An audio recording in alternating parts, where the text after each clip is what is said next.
Kenapa rusing-rusing ni Hafiz? Mat, baru bangun ke? Oh, ya baru bangun ni. Kenapa nampak macam rusing je ni Hafiz? Aku tengah tunggu Atira dengan Ainul ni. Kenapa tunggu diorang? Aku nak bincang pasal KKM yang tugasan yang baru tu. Kena analisis. KKM ada tugasan ke? Ya. Kaji cerpen apa? Oh, aku kaji cerpen Putera Katak. Katanya kena ada asas kritikan Ya, kena ada 2 daripada 6 asas kritikan. Pakai asas kritikan apa saja? Uish, tak pastilah. Yang tu kena bincang dengan diorang. Okey lah. Ya, jumpa nanti ya. Okey, bye.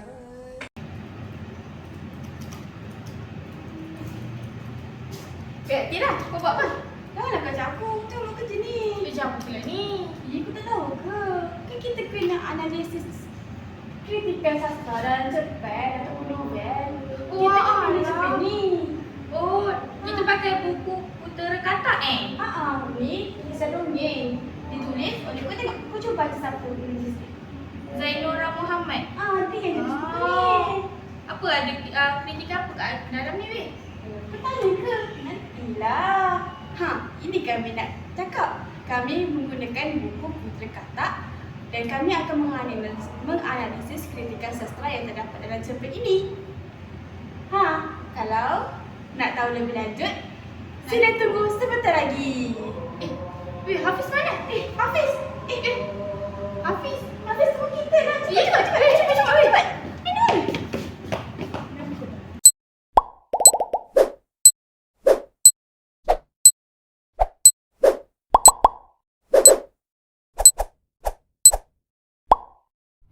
Assalamualaikum warahmatullahi wabarakatuh. Salam sejahtera, salam Malaysia Madani. Pada pagi ini kami akan membentangkan mengenai tugasan 3 persembahan asas kritikan sastra bagi tajuk EMMB 1104 Kesusastraan dan Kebudayaan Melayu.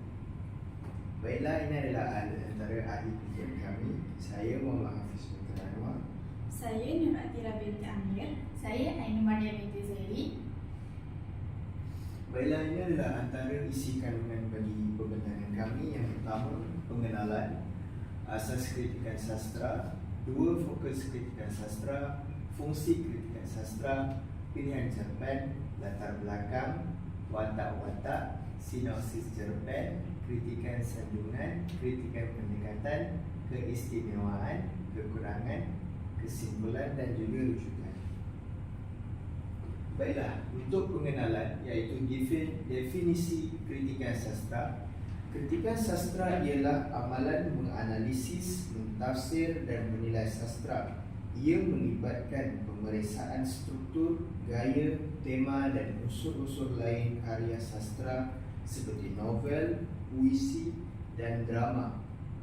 Pengkritik sastra boleh meneroka konteks sejarah, kepentingan budaya dan teknik artistik yang digunakan dalam karya sastra untuk mendapatkan pemahaman yang lebih mendalam tentang makna dan kesannya. Kritikan sastra memainkan peranan penting dalam membentuk tafsiran sastra dan memupuk perbincangan tentang nilai dan kaitan karya sastra dalam masyarakat. Baiklah. Seterusnya, terdapat 6 asas kritikan sastra, iaitu kritikan sanjungan, kritikan teguran, kritikan saranan, kritikan pendekatan, kritikan penganalisian dan yang terakhir ialah kritikan penilaian. Tapi pada kali ini kami akan memfokuskan 2 kritikan sahaja, iaitu kritikan sanjungan dan kritikan pendekatan. Apa itu kritikan sanjungan? Kritikan sanjungan bermaksud pernyataan rasa kagum dan senang terhadap orang lain. Kritikan ini dibuat bagi memuji karya dan pengarangnya yang berupaya menghasilkan pemikiran yang bernas kreatif serta ia dapat menampilkan elemen karya yang lebih menarik. Seterusnya adalah kritikan pendekatan. Kritikan pendekatan adalah suatu proses mendekati sesuatu karya. Kritikan ini merupakan suatu usaha untuk mencapai pengertian terhadap sesuatu penelitian. Dalam bidang kritikan, pertimbangan atau penilaian kritik ia melandaskan suatu aspek atau tinjauan tertentu. Terdapat 3 fungsi kritikan sastra, iaitu yang pertama dapat dilihat bagi ia digunakan untuk menentukan sama ada sesebuah karya kesusastraan tersebut bermutu atau sebaliknya. Yang kedua ialah ianya dibuat bagi mencetuskan pemikiran baharu dan penambahan minda. Dan yang ketiga, ianya membolehkan para membaca untuk memahami sesuatu karya sastra menerusi penerangan yang dibuat. Seterusnya, cerpen yang kami analisis ialah cerpen Putera Katak yang diterjemah oleh Zainura Muhammad. Latar belakang yang terdapat pada cerpen ini ialah yang pertama, nama penulisnya ialah Zainura Muhammad. Yang kedua ialah fantasi. Fantasi yang tema dia ialah fantasi. Lepas tu yang ketiga, jenis prosanya merupakan prosa tradisional. Dan yang keempat, nilai yang terdapat dalam cerpen ini ialah nilai kejujuran dan nilai tanggungjawab. Seterusnya, watak-watak yang terdapat dalam cerpen ini ialah Puteri. Puteri merupakan seorang wanita jelita dan penuh sopan. Puteri seorang yang suka bermain bola emas dan sangat menyayangi bola emas ajaibnya. Yang seterusnya, Puteri memungkiri janjinya kepada Katak dan Puteri bersikap biadab kepada Katak ketika Katak tidur di atas katil Puteri. Seterusnya, Katak. Katak merupakan putera. Katak merupakan seorang putera yang tampan yang telah disumpah menjadi Katak oleh pari-pari Katak. Oleh pari-pari jahat. Seterusnya, Katak membantu Puteri dengan mengharapkan balasan untuk makan sepiring dan tidur di pantai Puteri. Yang ketiga, Raja. Raja merupakan ayah kepada Puteri. Raja memberi nasihat kepada Puteri supaya tidak memungkiri janjinya terhadap Katak. Yang terakhir, pari-pari jahat. Pari-pari jahat ini dia menggunakan kuasa jahatnya dengan mengubah Putera menjadi Katak kerana menolak cintanya. Baiklah, untuk sinopsis, Putera Katak ialah buku berilustrasi bawah siri kisah olahan. Buku ini merupakan sebuah kisah yang indah dan menarik bagi kanak-kanak tentang seorang putera tampan yang telah disumpah menjadi Katak oleh pari-pari jahat. Pari-pari jahat membalas dendam kerana putera itu telah menolak cintanya. Kisah yang dimuliakan ini memaparkan berbagai kejadian dan watak yang menarik. Ia memaparkan kisah kebaikan yang dapat jadikan pedoman pada pembaca dan sesuai untuk dijadikan bahan koleksi bacaan kanak-kanak. Baiklah, kita pergi kepada kritikan sanjungan yang terdapat dalam cerpen ini. Yang pertama, mempunyai plot yang menarik. Di dalam cerpen Putera Katak ini dapat dilihat bagaimana jalan cerita yang disusun oleh penulis dengan baik. Ia bermula daripada permulaan cerita yang ditulis oleh penulis, dapat dilihat dari segi jalan cerita, perkembangan konflik, klimaks dan beleraian. Setiap plot yang terdapat dalam novel ini dapat dilihat dengan penyusunan jalan cerita yang lancar dan mudah difahami oleh kanak-kanak untuk membaca.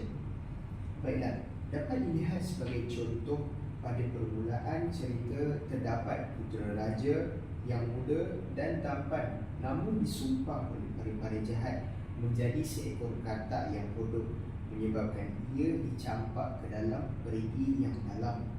Namun pada peringkat peleraian, dapat juga kita lihat bagaimana penulis menyusun jalan cerita yang baik, di mana puteri raja dan putera katak yang telah boleh mengambil keputusan untuk mengahwini puteri raja yang telah menolongnya sebelum ini. Baiklah, saya teruskan dengan kritikan yang kedua, iaitu kritikan pendekatan. Bagi kritikan pendekatan ini, ia memfokuskan kepada pendekatan moral, di mana sikap baik hati seekor katak. Cerpen ini menunjukkan beberapa nilai positif yang boleh diteladani pembaca, antaranya ialah sikap baik hati yang ditunjukkan oleh penulis dan ianya dibawa oleh watak seorang putera, yakni adalah seekor katak. Perkara ini dapat menjadi ikutan pembaca, khususnya kanak-kanak, untuk bersikap baik dan bersikap baik hati terhadap orang lain tanpa mengira status dan penampilan seseorang. Baiklah, contoh yang dapat dilihat dalam cerpen ini adalah katak bersungguh-sungguh untuk membantu puteri mencari bola emasnya yang hilang di dasar perigi.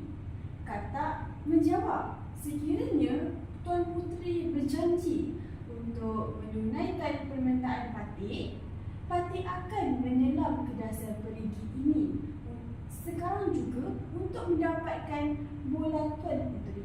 Tuan Puteri pula menjawab, baiklah.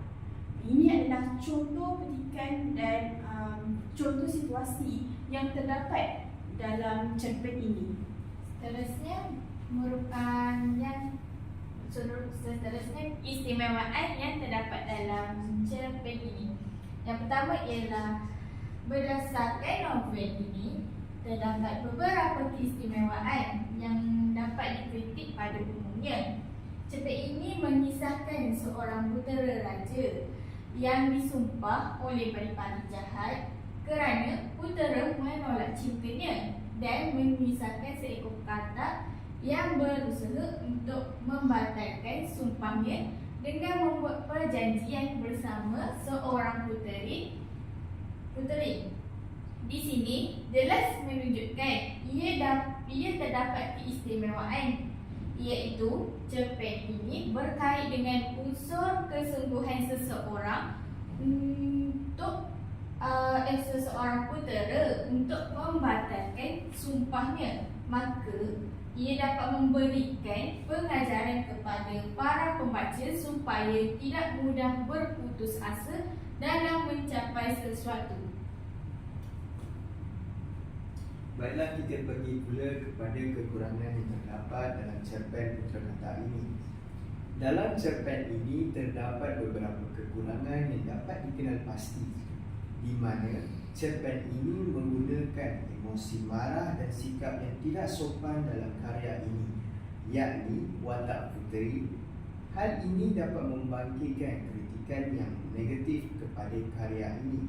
Secara tidak langsung ia dapat mempengaruhi para pembaca dengan sikap negatif, terutamanya kepada generasi muda. Tambahan pula, target golongan pembaca cerpen ini adalah golongan kanak-kanak. Terbuktilah bahawa terdapat sedikit kekurangan di sebalik kelebihan dan nilai dalam cerpen ini. Kesimpulannya, kritikan sastra ini melibatkan analisis tafsiran dan penilaian karya sastra. Sorry, I'm an anti-romantic.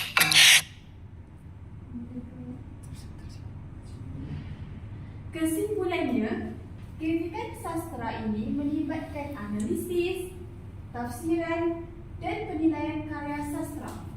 Apabila terlibat dalam kritikan sastra, adalah penting untuk mentafsir makna simbolik dan gaya penulisan yang digunakan tersebut. Memahami konteks sejarah dan budaya di mana karya itu dihasilkan adalah penting untuk mendapatkan pemahaman yang lebih mendalam tentang teks. Menilai kemahiran pengarang, keaslian idea dan keberkesanan penceritaan membantu untuk menilai kualiti sesuatu karya. Selain itu, menganalisis bagaimana karya sastra mempengaruhi pembaca dan masyarakat secara keseluruhan, ia dapat memberikan pandangan yang berharga. Dengan pertimbangan prinsip-prinsip ini, kritikan sastra menawarkan perspektif yang bernas dan kritis terhadap karya sastra yang dicipta. Seterusnya, ini merupakan rujukan kami yang kami rujuk untuk menganalisis baik ini. Yang pertama ialah tentang kesusadaraan dan kebudayaan. Seterusnya M. Gufrani and Ars Munaris Kafri Nazruddin menulis tentang kritik sosial dalam punca dan yang bertahan dan binasa perlahan dan rancangan pembelajarannya. Seterusnya Aprilia Ratna Sasmita yang menulis tentang kritikan sosial dalam cerpen pembelajaran mengarang karya Seno Gomera Aji Drama melalui pendekatan Semu Tukar Pris. Yang ketiga Juno yang menulis tentang kritikan sosial melalui tokoh dan penokohan. Burung yang bodoh karya Rabi Dranex Tagore dan akhir sekali Haji Wahid dan Haji Abu menulis tentang membina kritikan sastra Melayu dalam jalur pasca modernisme. Itu sahaja daripada kami. Sekian, terima kasih.